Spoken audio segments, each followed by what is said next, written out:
एक ऐसा राजा जो मुगलों के खिलाफ बहुत बहादुरी से लड़ा और उनका घोड़ा चेतक जो बिजली की रफ्तार से भागता था, वो भी हल्दी घाटी के युद्ध में शेर की गति से लड़ा। आइए जानते हैं। धीरे धीरे समय तेजी से बीतने लगा और फिर आया हल्दी घाटी का युद्ध, जहाँ पर मुगल सेना लगभग 1 लाख सैनिकों की विशाल ताकत के साथ युद्ध के मैदान में उतरी थी। इसके मुकाबले में महाराणा प्रताप की सेना मात्र 20,000 संख्या की थी।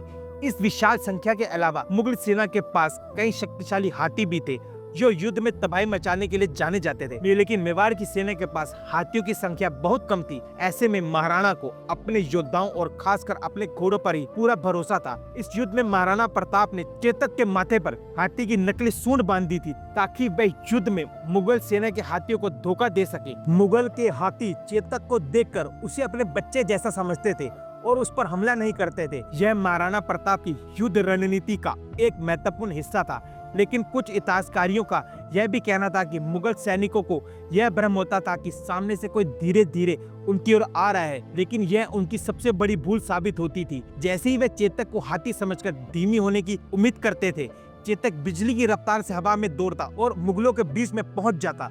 उसकी गति इतनी तेज थी कि वह एक पल में युद्ध के एक छोर से दूसरे छोर तक पहुंच जाता और मुगलों को चकमा देते हुए उन्हें धूल चटा देता। इसी युद्ध में चेतक को इतिहास के सुनहरे पन्नों में महान घोषित कर दिया, क्योंकि इस युद्ध में चेतक और महाराणा का साथ ऐसा था मानो दोनों एक दूसरे के विचारों को बिना कहे समझ लेते हों। चेतक न केवल महाराणा के इशारों को पढ़ लेता, बल्कि उनकी सुरक्षा के लिए अपनी रणनीति खुद तैयार कर लेता था। इस युद्ध के मैदान में महाराणा ने अगला कदम सोचा भी नहीं होता। चेतक पहले ही उसका अंदाजा लगाकर उसे पूरा करने के लिए तैयार रहता था।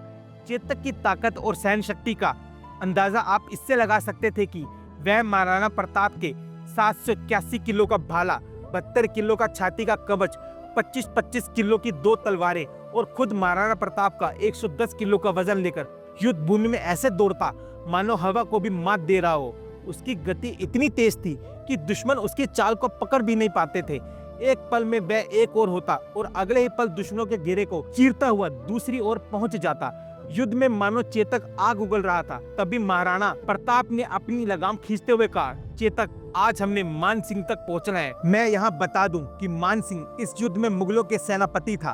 वह भी एक राजपूत था जिसकी बुआ या अमीर की शहजादी हरका बाई से अकबर ने शादी कर ली थी। चेतक ने महाराणा के शब्दों का कोई उत्तर ना दिया, बस एक झटका लिया और हवा से बात करने लगा।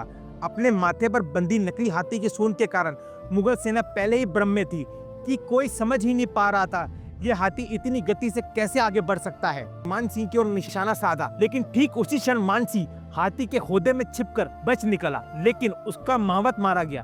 फिर चेतक ने जैसे ही अपने पैर जमीन पर रखने की कोशिश की, तभी मान सिंह के हाथी की सूंड में बंदी तलवार से चेतक का एक पैर गंभीर रूप से कट गया। इसका फायदा उठाकर मुगल ने महाराणा को चारों ओर से घेर लिया।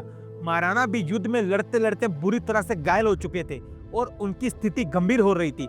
इस नाजुक समय में झाला मन्ना, जो महाराणा प्रताप के काफी मिलते जुलते थे और लगभग उनकी जैसी कद काठी रखते थे, तुरंत महाराणा के पास आए। उन्होंने कहा, महाराणा, आप इस युद्ध को छोड़कर चले जाएं, क्योंकि युद्ध तभी जीता जा सकता है जब राजा जीवित रहे।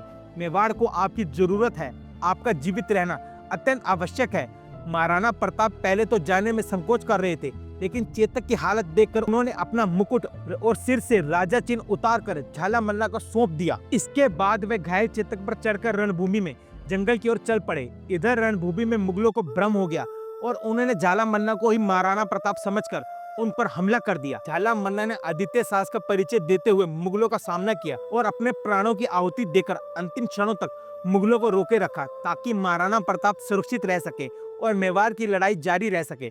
इधर चेतक अपने घायल पैरों के साथ महाराणा को मुगल से दूर ले जाने के लिए पूरी ताकत से भाग रहा था। वह अपने घाव के दर्द में करा रहा था, लेकिन उसकी गति में मानो कोई कमी नहीं थी।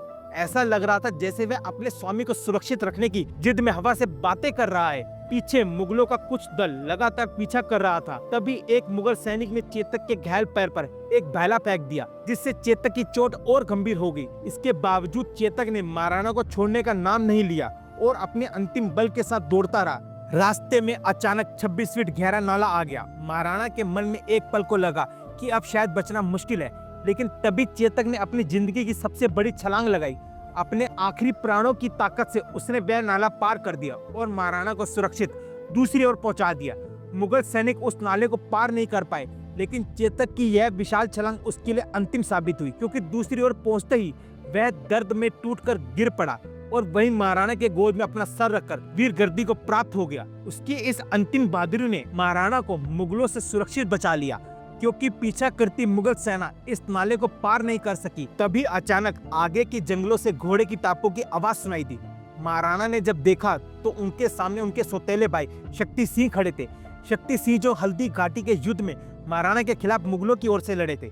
अपने बड़े भाई को संकट में देखकर अकबर के पक्ष को छोड़कर तुरंत उनकी सहायता के लिए दौड़ पड़े। उनकी आंखों में पश्चाताप की गहरी भावनाएं थी।